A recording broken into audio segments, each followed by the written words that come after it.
ನಮಸ್ಕಾರ ಗೆಳೆಯರೇ. ಸಮುದ್ರ ಗಡಿಗಳ ಪ್ರಬಲ ದಾಳಿಕೋರ ಮತ್ತು ಭಾರತೀಯ ನೌಕಾಪಡೆಯ ಹೊಸ ಯೋಧನ ಹೆಸರು ತವಸ್ಯ. ಹೌದು, ಗೋವಾ ಶಿಪ್ಯಾರ್ಡ್ ಲಿಮಿಟೆಡ್ನ ಈ 2ನೇ ಯುದ್ಧ ನೌಕೆಗೆ ಈಗ ಭಾರತೀಯ ನೌಕಾಪಡೆಯ ಕಮಾಂಡರ್ ಅನ್ನೋ ಗೌರವ ದೊರೆತಿದೆ.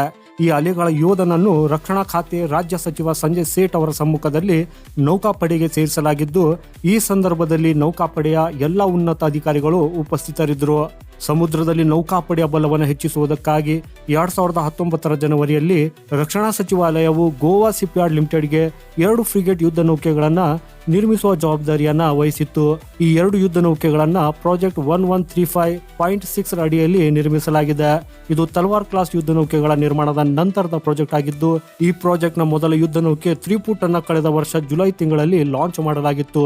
ತವಸ್ಯವನ್ನ ಪ್ರಾರಂಭಿಸುವುದರೊಂದಿಗೆ ಈಗ ಗೋವಾ ಶಿಪ್ಯಾರ್ಡ್ ಲಿಮಿಟೆಡ್ ತನ್ನ ಪ್ರಾಜೆಕ್ಟ್ ಅನ್ನ ಪೂರ್ಣಗೊಳಿಸಿದೆ. ಸಮುದ್ರದಲ್ಲಿನ ನೌಕಾಪಡೆಯ ಬಲಕ್ಕೆ ಈ ತವಸ್ಯ ಯುದ್ಧ ನೌಕೆಯು ಒಂದು ಉದಾಹರಣೆಯಾಗಿದೆ. ಈ ಹೆಸರು ಮಹಾಭಾರತದ ಮಹಾಯೋಧ ಭೀಮನ ಗದೆಯಿಂದ ಪ್ರೇರಿತವಾಗಿದೆ. ಈ ಯುದ್ಧ ನೌಕೆ ಟ್ರಿಪುಟ್ ನಂತೆ ಇದರ ಉದ್ದ 125 ಮೀಟರ್, ಇದರ ಡ್ರಾಫ್ಟ್ 4.5 ಮೀಟರ್ ಆಳವಿದ್ದು, ಇದರ ತೂಕ ಸುಮಾರು 3600 ಟನ್ ಆಗಿದೆ. ಗಂಟೆಗೆ 29 ನಾಟ್ನ ವೇಗದಲ್ಲಿ ನೀರಿನಲ್ಲಿ ಈಜಬಹುದು. ಒಂದೇ ಬಾರಿಗೆ 3000 ಕಿಲೋಮೀಟರ್ ದೂರವನ್ನ ಇದು ಕ್ರಮಿಸಬಹುದು. ಇದನ್ನ ಆಂಟಿ ವಾರ್ಫೇರ್ ಸಬ್ಮರೀನ್ಗಾಗಿ ಡಿಸೈನ್ ಮಾಡಲಾಗಿದೆ. ಇದು ಆಂಟಿ ಸಬ್ಮರೀನ್ ರಾಕೆಟ್ಗಳು ಮತ್ತು ಟಾರ್ಪಿಡೋಗಳನ್ನು ಹೊಂದಿದ್ದು, ಈ ಯುದ್ಧ ನೌಕೆಯಲ್ಲಿ ಹೆಲಿಕಾಪ್ಟರ್ಗಳನ್ನು ಸಹ ನಿಯೋಜಿಸಬಹುದು. ವಿಶೇಷವೆಂದರೆ ಈ ತವಸ್ಯ ಸ್ಟೆಲ್ತ್ ಟೆಕ್ನಾಲಜಿಯನ್ನು ಕೂಡ ಹೊಂದಿದೆ. ಅಂದ್ರೆ ಯುದ್ಧದಂತಹ ಸಂದರ್ಭಗಳಲ್ಲಿ ಶತ್ರು ರೇಡಾರ್ಗಳು ಇದನ್ನ ಪತ್ತೆ ಹಚ್ಚುವುದಕ್ಕೆ ಸಾಧ್ಯವಿಲ್ಲ. ಈ ಯುದ್ಧ ನೌಕೆಗಳಲ್ಲಿ ಆಧುನಿಕ ಶಸ್ತ್ರಾಸ್ತ್ರಗಳು ಮತ್ತು ಹೈಟೆಕ್ ಸೆನ್ಸಾರ್ಸ್ ಅನ್ನು ಅಳವಡಿಸಲಾಗಿದೆ ಹಾಗೂ ಇದು ಸಮುದ್ರದಲ್ಲಿ ಅದರ ಸಾಮರ್ಥ್ಯವನ್ನು ಕೂಡ ಮತ್ತಷ್ಟು ಹೆಚ್ಚಿಸುತ್ತದೆ. ಇದರೊಂದಿಗೆ ಮಾರಕ ಕ್ಷಿಪಣಿಗಳನ್ನು ಹೊಂದಿದ್ದು, ಅದರ ಸಹಾಯದಿಂದ ಇದು ಶತ್ರು ಶಿಬಿರದಲ್ಲಿ ಭೀತಿಯನ್ನು ಸೃಷ್ಟಿಸಬಹುದು. ಭಾರತವು ರಕ್ಷಣೆಯಲ್ಲಿ ಸ್ವಾವಲಂಬನೆ ಆಗುವುದಕ್ಕೆ ತವಸ್ಯ ಒಂದು ಉದಾಹರಣೆಯಾಗಿದ್ದು, ಇದನ್ನ ಸ್ವದೇಶಿ ತಂತ್ರಜ್ಞಾನವನ್ನು ಬಳಸಿ ನಿರ್ಮಿಸಲಾಗಿದೆ ಹಾಗೂ ಇದರಲ್ಲಿ ಬಳಸಲಾದ ಹೆಚ್ಚಿನ ಉಪಕರಣಗಳು ಮತ್ತು ಆಯುಧಗಳನ್ನ ಭಾರತದಲ್ಲಿಯೇ ತಯಾರಿಸಲಾಗಿದೆ.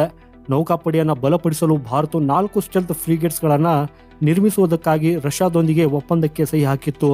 ಇವುಗಳಲ್ಲಿ 2 ಯುದ್ಧ ನೌಕೆಗಳನ್ನು ರಷ್ಯಾದಲ್ಲಿಯೇ ನಿರ್ಮಿಸಬೇಕಾಗಿತ್ತು ಹಾಗೂ ಉಳಿದ 2 ಗೋವಾ ಶಿಪ್ಯಾರ್ಡ್ ನಲ್ಲಿ ನಿರ್ಮಿಸಬೇಕಾಗಿತ್ತು.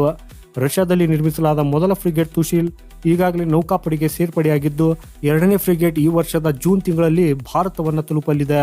ಈ ಒಪ್ಪಂದದಡಿಯಲ್ಲಿ ಗೋವಾ ಶಿಪ್ಯಾರ್ಡ್ ನಲ್ಲಿ ನಿರ್ಮಿಸಲಾದ ಈ 2 ಯುದ್ಧ ನೌಕೆಗಳು ಈಗ ನೌಕಾಪಡೆಗೆ ಸೇರ್ಪಡೆಗೊಂಡಿದ್ದು, ಈ 2 ಯುದ್ಧ ನೌಕೆಗಳ ಆಗಮನದೊಂದಿಗೆ ನೌಕಾಪಡೆಯ ಬಲವು ಹಲವು ಪಟ್ಟರಷ್ಟು ಹೆಚ್ಚಾಗಿದೆ.